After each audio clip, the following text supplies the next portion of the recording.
క్రీస్తు పరిశుద్ధ నామమున కూడి వచ్చిన మీ అందరికీ మారనాథ.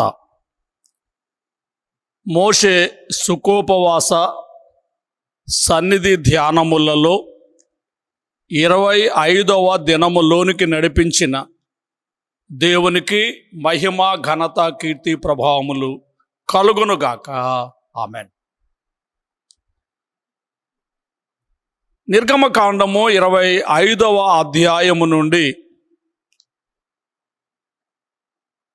31 అధ్యాయం వరకు ప్రత్యక్ష గుడారము యొక్క నిర్మాణమును గూర్చినటువంటి విషయములు మనకు కనబడుచు ఉన్నవి. అలాగే 35 అధ్యాయము నుండి 39 అధ్యాయం వరకు ఆ సూచనలు అమలుపరచబడినటువంటి రీతి మనకు కనబడుచు ఉన్నది. 40వ అధ్యాయంలో ఆ మందిరము యొక్క ప్రతిష్టత, దేవుని మహిమ ఆ మందిరము మీదకి దిగువచ్చుట మనకు కనబడుచు ఉన్నది. మధ్యలో 32, 33, 34 అధ్యాయములు చెడిన లేక పాడైపోయిన ఇశ్రాయేలు సమాజమును గూర్చి, అందును బట్టి మోషే చేసిన విజ్ఞాపన యావత్తు మనకు కనబడుచు ఉన్నది. అంటే ఇంచుమించుగా 25వ అధ్యాయము నుండి ప్రత్యక్ష గుడారము యొక్క నిర్మాణమును గూర్చినటువంటి విషయములు మనకు కనబడుచున్నవి. అందులో పనిచేసే యాజకులను గూర్చి మనకు తెలియపరచబడుచు ఉన్నది. ఇందులో ఈ అధ్యాయంలో సుమారుగా 40 వచనములు మనకు కనబడుతూ ఉన్నాయి. ఈ మొదటి 7 వచనములలో గుడారము కొరకైనటువంటి సమర్పణ మనకు కనబడుతూ ఉన్నది.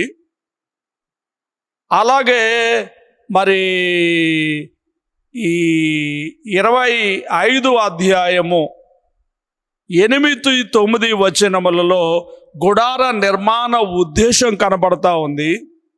10 నుంచి 22 వచనముల వరకు నిబంధన మందసము కరుణాపీఠమును గురించి కనబడుతూ ఉన్నది.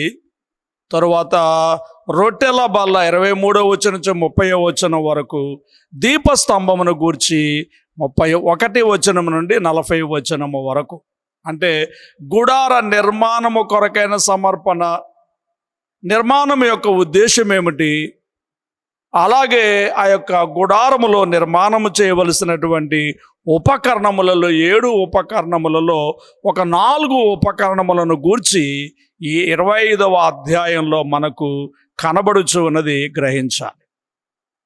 ప్రియులరా, కొద్దిగా మనం ప్రత్యక్ష గుడారము యొక్క విశేషమును గూర్చి తెలుసుకొని తర్వాత అధ్యాయ వివరణలోనికి మనం ప్రవేశిద్దాం.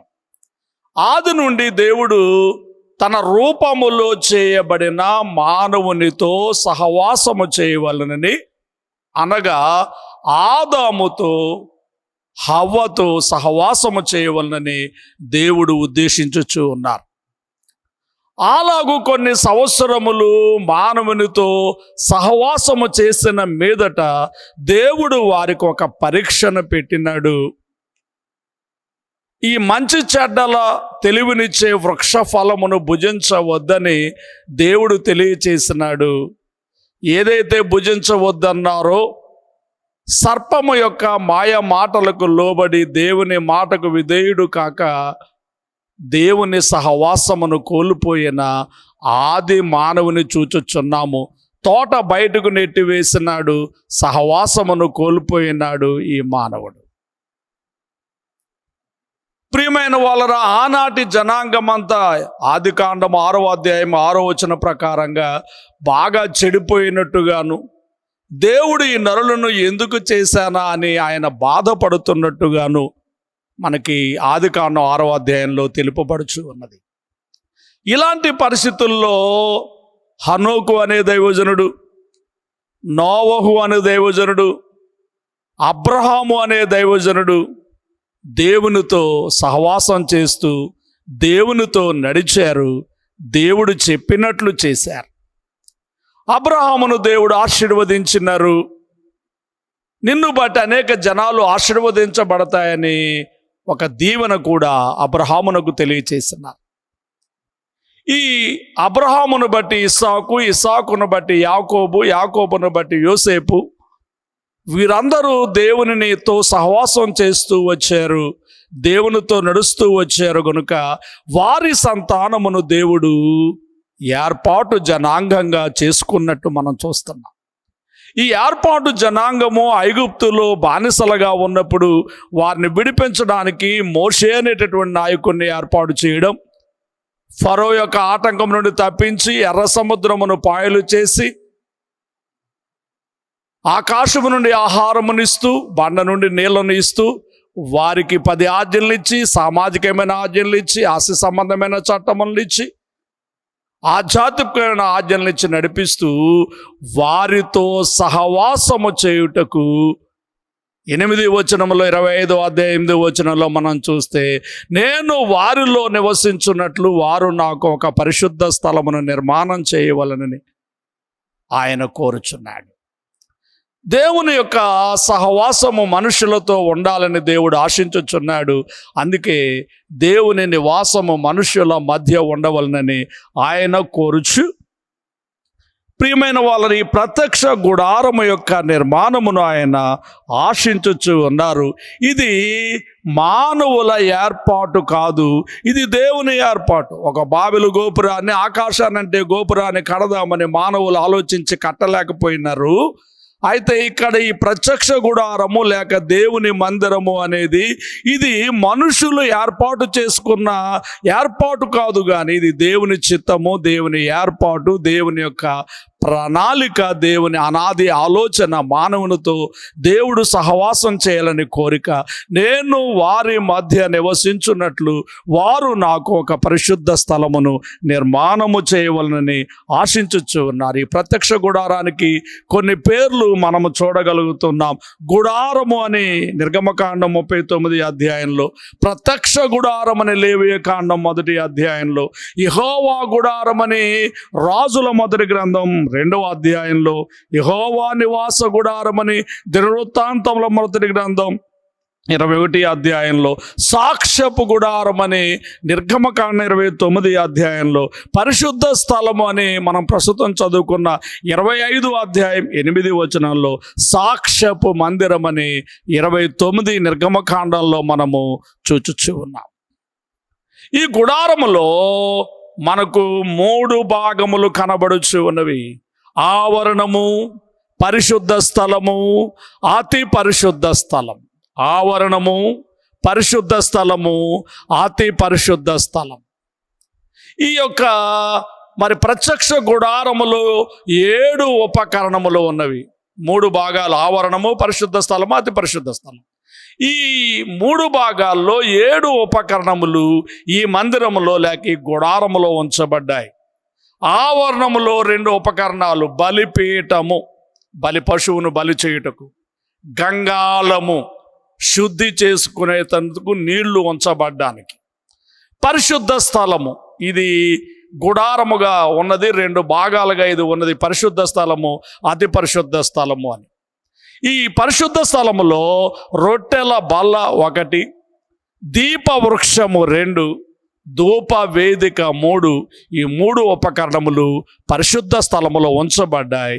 ఈ పరిశుద్ధ స్థలానికి, అతి పరిశుద్ధ స్థలానికి మధ్యన ఒక తెర ఉంచబడి ఉన్నది. ఆ తెర దాటి లోనికి వెళితే అతి పరిశుద్ధ స్థలం ఉన్నది. అతి పరిశుద్ధ స్థలములో 2 ఉపకరణములు ఉంచబడ్డవి. 1 మందసము, 2 కరుణాపీఠము.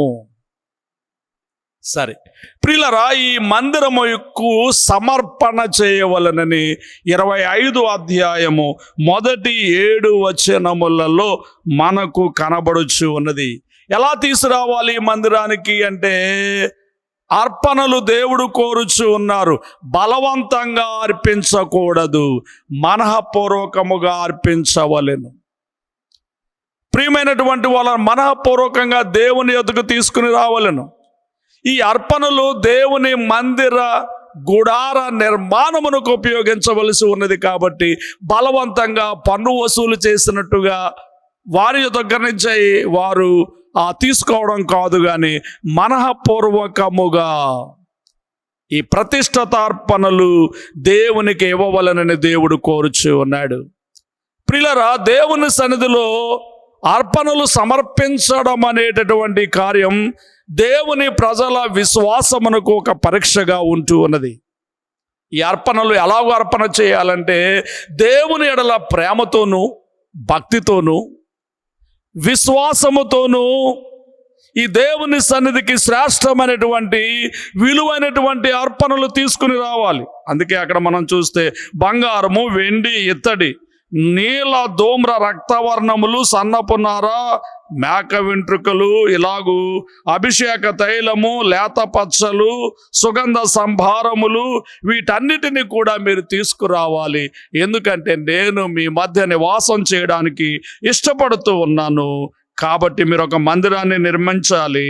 ఆ మందిరం యొక్క ఉపకరణాలన్నిటినీ కూడా నేను చూపించినట్టుగా మీరు నిర్మాణం చేయాలని మోషేకు దేవుడు తెలియచేయుచున్నటువంటి మాటలు మనం ఇక్కడ చూస్తూ ఉన్నాం. ఈ గుడార నిర్మాణములో ఉపయోగించేటటువంటి వస్తువులు చాలా విలువైనవి. కాబట్టి దేవుడు గొప్పవాడు గనుక దేవుని మందిరము యొక్క ఔన్నత్యము, దేవుడు మానవాతీతుడు గనుక ప్రియమైన వాళ్ళ ఆయన మరి మానవాతీతుడు, ఔన్నత్యుడు అనేటటువంటి సత్యమును మనకు తెలియచేయచ్చు ఉన్నది. రత్నములతో, బంగారముతో, వెండితో, ఇత్తడితో నిర్మాణము. రెండవదిగా మనం చూస్తే పరిశుద్ధ స్థలానికి అతి పరిశుద్ధ స్థలానికి మధ్యన ఒక తెర ఉంచడాన్ని బట్టి ఆయన పరిశుద్ధుడు, మహాపరిశుద్ధుడు, ఆయన ప్రత్యేకింపబడిన వాడు అనేటటువంటి మాటకు ఈ తెర మనకు సూచనగా కనబడుచు ఉన్నది. మూడవదిగా గుడారము ఒక ప్రాంతము నుండి మరొక ప్రాంతమునకు మోసుకొని పోగలుగుటకు, తరలించుటకు వీలుగా ఆ యొక్క గుడారమును నిర్మాణము చేయుటను బట్టి ఆ ఉపకరణములన్నిటిని కూడా తయారు చేయుటను బట్టి దేవుడు వారితో నిత్యము ఉండుటకు అది సూచనగా ఉన్నది. దేవుడు వారితో ఉండుటకు ఇష్టపడుచు ఉన్నట్టుగా మనకు కనబడుచు ఉన్నది. దేవునికి స్తుతి కలుగునుగాక. ఆమెన్. ఇక రెండవదిగా మనం చూస్తే గుడార నిర్మాణం యొక్క ఉద్దేశం ఏమిటి అంటే దేవుడు వారితో లేక ప్రజల మధ్య నివాసము చేయుటకు ఇష్టపడుచు ఉన్నాడు. ప్రియమైన వాళ్ళని గమనించాలి, దేవుడు పరిశుద్ధుడు గనుక అందరితో పాటు ఆయన ఉంటారు, కానీ ఆయనకు ఒక పరిశుద్ధ స్థలం కావాలి. అపవిత్రులతో ఆయన కలిసి నివసించాడు. ఆయన నివసించే స్థలము పరిశుద్ధమైనదిగా ఉండాలి. ఆ పరిశుద్ధతను, పవిత్రతను నిశ్చయము మనం కాపాడుతూ ఉండాలి. ఈ మందిరం యొక్క రూపకర్త ఎవరు అంటే దేవుడే. ఈ మందిరాన్ని ఎలా నిర్మాణం చేయాలంటే పరిశుద్ధంగా నిర్మాణం చేయాలి. దేవుడు చూపించిన కొండ మీద వారికి చూపించిన విధంగానే, తెలియపరిచిన విధంగానే, ఆయన చూపించిన లెక్కల ప్రకారంగానే, ఆయన చూపించిన కర్ర లేక లోహమును బట్టి వారు నిర్మాణము చేయవలసిన వారై ఉంటున్నారు. ఇది గుడార నిర్మాణం యొక్క ఉద్దేశమై ఉంటూ ఉన్నది. దేవుని సన్నిధి తన ప్రజలతో ఉండుటకు సూచనగా ఉంటూ ఉన్నది. గుర్తించవలసినదిగా మీకు తెలియచేస్తూ ఉన్నాము. ఇక ప్రియమైనటువంటి వాళ్ళ ఈ 25వ అధ్యాయంలో ఈ ప్రత్యక్ష గుడారమునకు మరి కానుకల సేకరణ చేస్తూ దాని నిర్మాణం చేయాలని తెలియచేస్తూ 10వ వచనము నుండి 4 ఉపకరణములను గూర్చి తెలియపరచుట మనం చూస్తున్నాం. నిబంధన మందసము, కరుణ పీఠము, అలాగే రొట్టెల బల్ల, దీపస్తంభము. ఈ 4 ఉపకరణములు అంటే 7 ఉపకరణములలో 4 ఉపకరణముల ప్రస్తావన ఈ 25వ అధ్యాయంలో మనము చూస్తూ ఉన్నాము. గమనించండి. ప్రత్యక్ష గుడారములో ఉన్నటువంటి 7 ఉపకరణములలో మొట్టమొదట దేవుడు ప్రస్తావించినటువంటి ఉపకరణం ఏమిటి అంటే, పరిశుద్ధాత్మ తండ్రి వ్రాయించిన మొదటి ఉపకరణం ఏమిటి అంటే మందసము, కరుణాపీఠము. దేవునికి స్తుతి కలుగునుగాక. ప్రియమైన వాళ్ళరా, మందసము అది దేవుని సింహాసనం, ద సింబల్ ఆఫ్ గాడ్. దేవుడు అక్కడ నివాసం చేస్తూ ఉన్నాడు. దేవుడు అక్కడ నుండి మాట్లాడుతూ ఉన్నాడు. తన సందేశములను అక్కడి నుండి వినబడ చేస్తూ ఉన్నాడు అనడానికి మందసము సూచనగా ఉన్నది కనుక మొట్టమొదట పరిశుద్ధాత్మ తండ్రి ఈ దేవుని సింహాసనమనబడు ఈ యొక్క మందసము కరుణాపీఠమును గూర్చి మనకు తెలియచేయచ్చు ఉన్నారు. గ్రహించాలి. మందసం అనేది ఒక చెక్క పెట్టిని పోలినదిగా ఉంటూ ఉన్నది. 2.5 మూరల పొడవు, 1.5 మూరల వెడల్పుతో, 1.5 మూరల ఎత్తుతో ఇది తుమ్మ కర్రతో చేయవలసి ఉన్నది. తుమ్మ కర్రతో ఇది చేయబడుతూ ఉన్నప్పటికీ కూడా లోపల బయట కూడా బంగారపు రేకుతో ఈ పెట్టెను పొదగవలసి ఉన్నది. కాబట్టి పైకి తుమ్మ కర్ర ఏమాత్రము కనబడదు, మొత్తము బంగారుమయముగా కనబడుచు ఉన్నది. 4 మూలల 4 ఉంగరములు చేయాలి.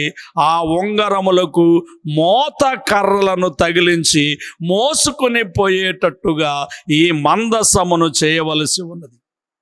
ఈ మందసానికి కూడా కొన్ని పేర్లు మనకు కనబడుతూ ఉన్నాయి. సాక్ష్యపు మందసం అని 31 అధ్యాయ నిర్గమకాండంలోను, నిబంధన మందసము అని సంఖ్యాకాండము 10 అధ్యాయంలోను, యెహోవా నిబంధన మందసము అని యెహోషువ గ్రంథం 3వ అధ్యాయంలోను, దేవుని మందసము అని సమూయేలు మొదటి గ్రంథం 3వ అధ్యాయంలోను, దేవుడైన యెహోవా మందసము అని రాజుల మొదటి గ్రంథం 2వ అధ్యాయంలోను, పరిశుద్ధ మందసము అని దినవృత్తాంతముల 2వ గ్రంథం 35వ అధ్యాయంలోను, బల సూచక మందసము అని 132వ కీర్తనలోను వ్రాయబడి ఉండుట మనము చూస్తున్నాం. ప్రియులరా, గమనించాలని మీకు మనవి చేస్తూ ఉన్నాను.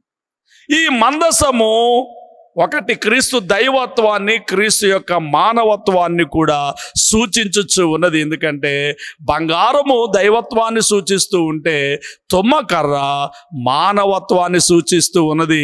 ఈ మందసము యేసుక్రీస్తు ప్రభువునకు సాదృశ్యముగా ఉన్నది. మందసములో దాచబడిన వస్తువులు కూడా, మందసములో ఉంచబడిన వస్తువులు కూడా దేన్ని సూచిస్తూ ఉన్నాయి అంటే యేసుక్రీస్తునే సూచిస్తూ ఉన్నాయి. 10 ఆజ్ఞల పలకలు, ప్రస్తుతం మనం చదువుకున్నటువంటి ఈ భాగంలో 10 ఆజ్ఞల పలకలు అందులో ఉంచవలసిన వారై ఉంటూ ఉన్నారు అనేటటువంటి మాట మనము చూడగలుగుతూ ఉన్నాం. కాబట్టి ప్రియమైనటువంటి వాళ్ళరా, 10 ఆజ్ఞల పలకలు అందులో ఉంచవలసి ఉన్నది. 21వ వచనం, నేను నీకిచ్చు శాసనమును ఆ మందసములో ఉంచవలెను. నేను నీకిచ్చు శాసనములను అంటే 10 ఆజ్ఞల పలకలు. అంటే ఈ 10 ఆజ్ఞల పలకలు దేన్ని సూచిస్తూ ఉన్నాయంటే ధర్మశాస్త్రమును గణపరిచిన క్రీస్తు, ధర్మశాస్త్రమును నెరవేర్చినటువంటి క్రీస్తు ఈ 10 ఆజ్ఞల పలకల ద్వారా మనకు కనబడుతూ ఉన్నారు. చిగురించిన అహరోను కర్రను కూడా ఆ యొక్క మందసంలో రానున్న కాలంలో ఉంచారు. అది పునరుత్థానుడైనటువంటి యేసుక్రీస్తును సూచిస్తూ ఉన్నది. మన్నా బంగారు పాత్రను కూడా, ఆ మన్నాతో ఉండినటువంటి ఆ పాత్రను కూడా అందులో ఉంచారు. కాబట్టి అది జీవాహారమైనటువంటి యేసుక్రీస్తును మనకు కనబరుచు ఉన్నది. కాబట్టి మందసమంతా యేసుక్రీస్తు మనకు ప్రత్యక్షమవుతూ ఉన్నారు. ప్రియమైనటువంటి వాళ్ళరా, గమనించండి.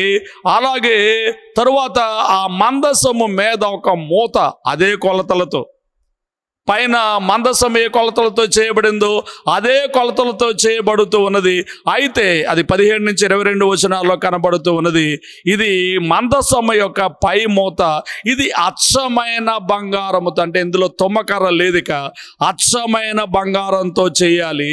దాని మీద 2 కెరూబులు అనగా దేవదూతలు ఇరువైపులా పోత పోసి ఏకాండముగా నకిసి పనిగా ఉండవలసి ఉన్నది అని మనము చూస్తూ ఉన్నాం.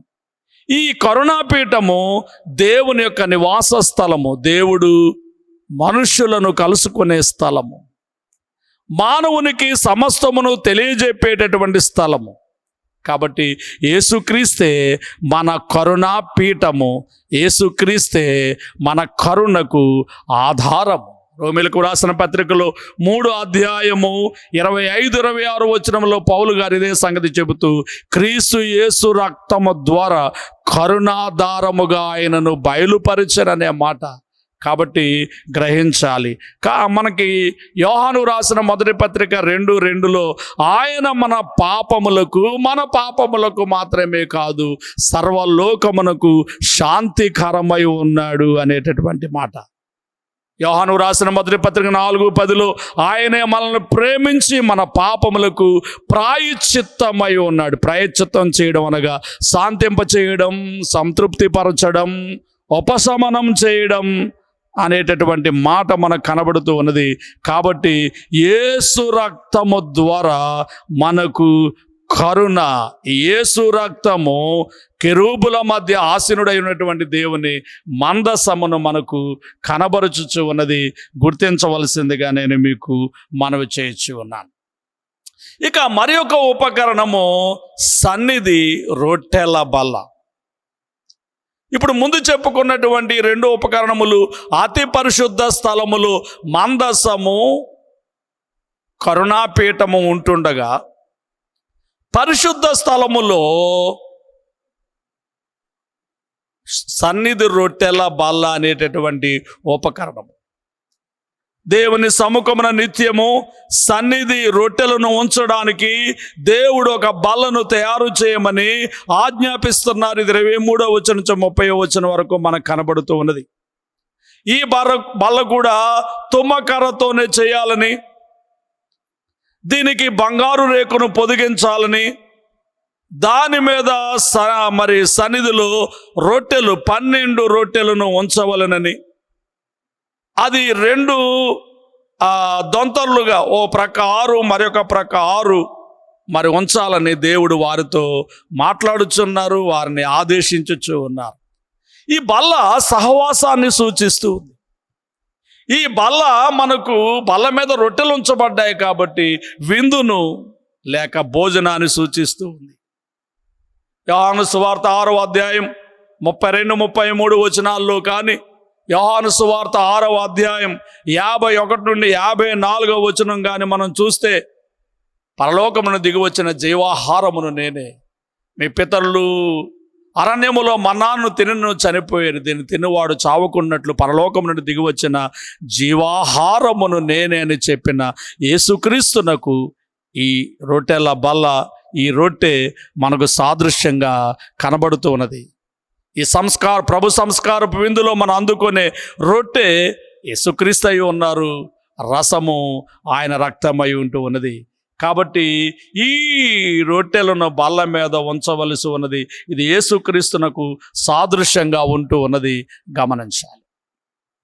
అరణ్యంలో దేవుడు ఆహారమును సిద్ధపరచగలడా అంటూ వారు ప్రశ్నించుకున్నారు. కానీ 40 ఏండ్లు కూడా వారు వండని ఆహారాన్ని, దేవదూతల ఆహారాన్ని దేవుడు వారికి సిద్ధపరిచారు. ఎందుకంటే ఈ రొట్టెల బల్ల వారితో పాటు ప్రయాణం చేస్తూ ఉన్నది కనుక ఆ జీవాహారమై ఉన్న ప్రభు నిత్యము వారికి ఆహారమును కొదువు లేకుండా దయచేసిన వారై ఉంటూ ఉన్నారు. కాబట్టి గ్రహించాలని మీకు మనవి చేస్తూ ఉన్నాను. ఇక లేవియ కాండం 24వ అధ్యాయం 6వ వచనం ప్రకారంగా ప్రతి సబ్బాతు దినమున రొట్టెలను మార్చవలసి ఉన్నది. ముందుగా పెట్టినటువంటి ఆ రొట్టెలను తీసి నూతనమైన రొట్టెను, క్రొత్త రొట్టెను మరి ఏర్పాటు చేయాల్సి ఉన్నది. కాబట్టి ఆత్మీయంగా మనం ఆలోచన చేసినప్పుడు దేవుని సన్నిధి అనబడే ఈ కరుణ పీఠం యొద్దకు లేదా ఈ యొక్క మందిరానికి వచ్చేటటువంటి దేవుని పిల్లలకు వారము నూతనమైనటువంటి వాక్యాహారముతో పోషించవలసి ఉన్నది. ఇది ప్రియులారా ఈ రొట్టెల బలను గూర్చిన క్లుప్త వివరణ అయి ఉంటూ ఉన్నది. ఇక 25వ అధ్యాయం 31వ వచనం నుంచి 40వ వచనం వరకు మనం చూస్తే సముఖపు ఆ రొట్టెల బల్ల తరువాత చేయవలసిన మరి ఒక పరికరాన్ని గురించి వ్రాశారు. అదేమిటంటే దీపవృక్షము. ప్రత్యక్ష గుడారంలో పరిశుద్ధ స్థలంలో ఈ దీపవృక్షము ఉంచబడుతూ ఉన్నది. 25-36 వచనంలో మనం చూస్తే ఈ దీపవృక్షానికి 7 ప్రమిదలు ఉంటాయి. ఏకాండముగా అది చేయబడుతూ ఉంది. 7 దీపాలు కనబడుతూ ఉంటాయి. ప్రియులరా, ఈ 7 దీపాలు నిరంతరము వెలుగుతూ ఉండాలి. అందులో ఉన్నటువంటి నూనెను బట్టి ఆ దీపములు నిత్యము వెలుగుతూ ఉంటాయి. దీపవృక్షం యొక్క ముఖ్యమైన పని ఏమిటి అంటే ఆ యొక్క మందిరమునకు వెలుగివ్వడం. మందిరములో నిత్యము వెలుగు ఇవ్వడానికి ప్రియమైనటువంటి వాళ్ళరా, ఆ మందిరములో ఉన్నటువంటి ఉపకరణములన్నిటినీ కూడా కాంతివంతముగా చేయడానికి ఈ దీపవృక్షము యొక్క ప్రధానమైనటువంటి పనిగా మనము చూస్తూ ఉన్నాం. దీపవృక్షం యొక్క పేర్లు మనం చూస్తే నిర్గమకాండం 35 లేక మనం చదువుకున్న 25వ అధ్యాయం 31వ వచనంలో బంగారు దీపవృక్షము అని, 35వ అధ్యాయం 14వ వచనంలో దీపవృక్షము అని, 31వ అధ్యాయం 8వ వచనములో నిర్మల దీపవృక్షము అని మనకు కనబడుచు ఉన్నది.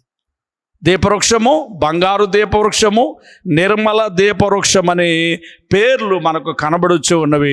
సమయాన్ని బట్టి వాటి వివరణ మనం చేయలేకపోతా ఉన్నాం. గుర్తించాం.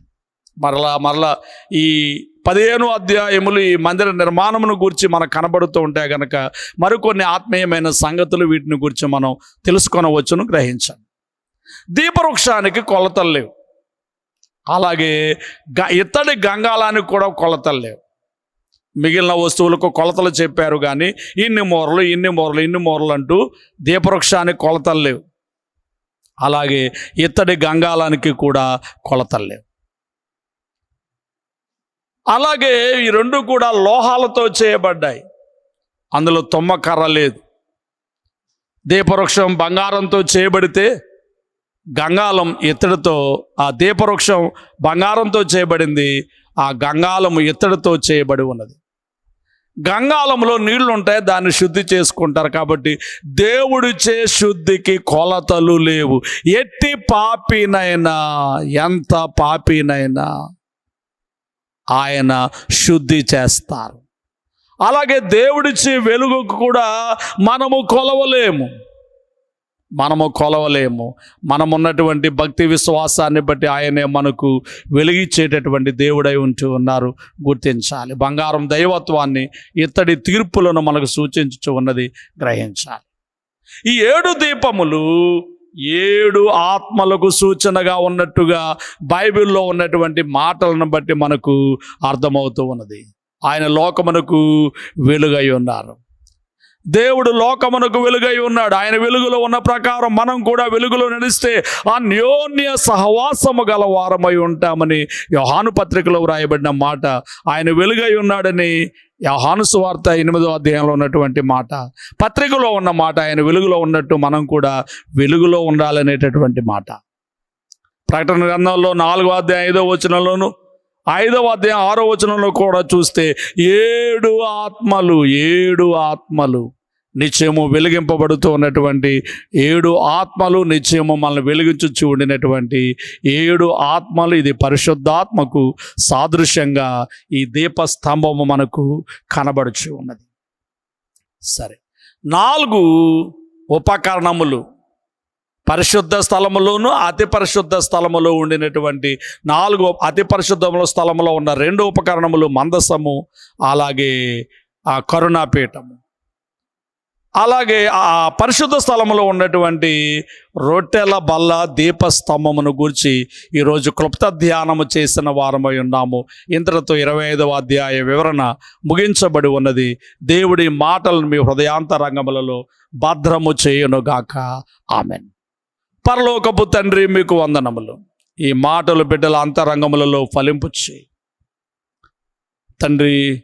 నీవు మా మధ్య నివసించుటకు ఇష్టపడుచున్నావు. మాతో ఉండుటకు, సహవాసము చేయుటకు ఇష్టపడుతున్నావు. మాలో ఉండుటకు ఇష్టపడుతున్నావు. మాతో ఉండుటకు మందిరము, మాలో ఉండుటకు మా హృదయాన్ని ఒక మందిరముగా చేసుకొని మాతో మీరు, మీతో మేము సహవాసము చేయగలిగిన భాగ్యం ఈ సుఖోపవాస ధ్యాన శిబిరములోనికి వచ్చిన వారందరికీ దయచేయం. ఘనత, కీర్తి, ప్రభావం పొందము. యేసు నామమున వేడుచున్నాము తండ్రి. ఆమేన్. పరలోకమందున్న మా తండ్రి, మీ నామం పరిశుద్ధపరచబడును గాక, మీ రాజ్యము వచ్చును గాక, మీ చిత్తం పరలోకమందు నెరవేరుచున్నట్లు భూమి యందు నెరవేరును గాక. మా అనుదిన ఆహారాన్ని మాకు దయచేయము. మళ్ళీ అపరాధములు చేస్తున్న వారిని మేము క్షమించిన ప్రకారము మా అపరాధములను క్షమించము. మమ్మను శోధనలోనికి తీకుము, కిన్నుని తప్పించము. రాజ్యము, శక్తి, మహిమ నిరంతరము నీవి అయి ఉన్నవి. ఆమెన్. ప్రవేశ రక్తమునకు జయం, అపవాదికులకు లయం. ప్రవేశ రక్తమునకు జయం, అపవాదికులకు లయం. ప్రవేశ రక్తమునకు సంపూర్ణ విజయం, అపవాదికులకు అనంతకాల నాశనం. హల్లెలూయా, హల్లెలూయా, హల్లెలూయా. స్తోత్రం, స్తోత్రం, స్తోత్రం. Amen, amen, amen. మన తండ్రి అయిన దేవుని ప్రేమ, రక్షకుడైన యేసుక్రీస్తు వారి యొక్క కృప, సహాయకుడుగా ఆత్మ తండ్రి అన్యోన్య సహవాసం కూడి వచ్చిన మనెల్లరకు ఆయన వెంబడించు వారందరికీ తోడై ఉండును గాక. ఆమెన్. మరణాత.